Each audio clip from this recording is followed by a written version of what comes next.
Hey friends, today I want to talk a little bit about polling. Polling in Microsoft Teams has always been a little weird if you want to do it in a Teams meeting. You had a few options. You could either create the form in advance, then we have to paste the link in when we're ready. People hop out into a browser. We know that some people have a hard enough time as is just getting into the Teams meeting, so we don't want to send them off somewhere else. The other option that we could use is to @mention forms in the chat, but that's going to really disrupt the flow because we have to stop @mention forms, create the question, create the answers, and that's really disruptive. So what I want to do today, I want to show you something brand new that will allow you to create these forms in advance and launch them when you're ready. So what I've done is I went ahead and I've already created a meeting invite, and that's on the Teams calendar. So you're going to want to do this from the Teams calendar. I'm going to jump into this meeting invite in advance.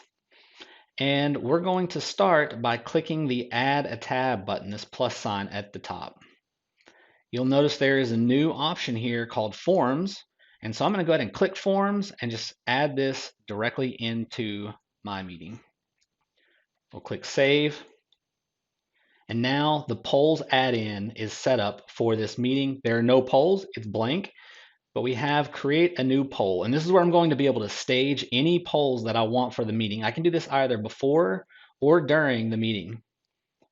We'll click create a new poll, and this is where we're going to create our question.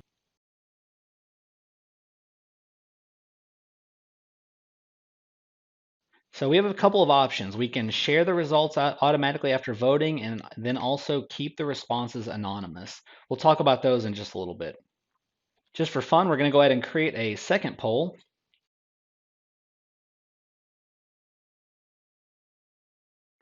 And we will keep those anonymous.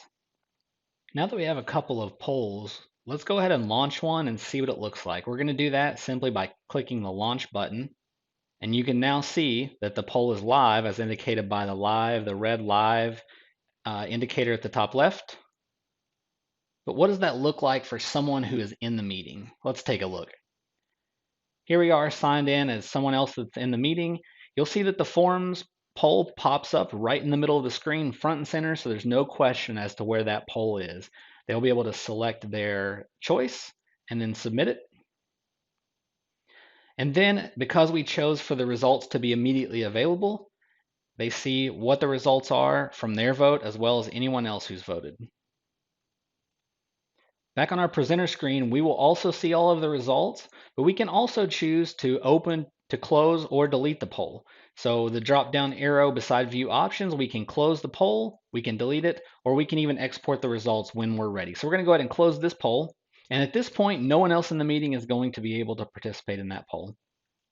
So now we're going to go ahead and launch the second poll. And in this example, I'd like to show what happens for a participant if they decide that they do not want to answer the poll. So I'm just going to close that poll. And now, wait, how do I get back to answer the question? I need to answer that. Well, you may notice that now on our control bar, we have a polls option with the forms icon. If I click polls, I can now see the results of any polls that were previously submitted, but I'll also have the option to vote in the poll that was just presented. So I'll go ahead and submit my vote there. And now you can see 100% of the attendees would like more coffee. Now the last piece of info I want to show is that you're able to export the results. Or we're going to look at two different options. I'm going to go ahead and close the other poll and then go ahead and export the results for both of these polls. And you can see that the results were exported successfully. Those are going to go into your downloads folder on your computer. So let's go ahead and bring those up and see what they look like. We're going to start with the results from what is your favorite new meetings feature, and you'll see that it shows the start time, completion time, the email address of the person that completed it, along with their name and their selection to the question. Now, if we bring over the other poll, if you remember, we chose to not make the results public. We wanted them to remain anonymous. And so in this example, we see a very similar setup with the exception of email and name. You can see email is listed as anonymous and name is listed as anonymous. So now we don't know who chose this answer, but we still get the results that we needed. I will add that at the time that I recorded this, anyone could create a poll, both attendees and presenters. Could change. keep an eye on it. But hey, go out and try to create some polls and then let me know in the comments whether it worked for you, what you want to see, what you liked, what you didn't like. We'll see you next time. All right, so what do you think? Was the video helpful? If so, like it. Just go ahead and subscribe while you're at it. And if you want to be real generous, I'm on Twitter at Millhouse. That's Millhouse with a 0.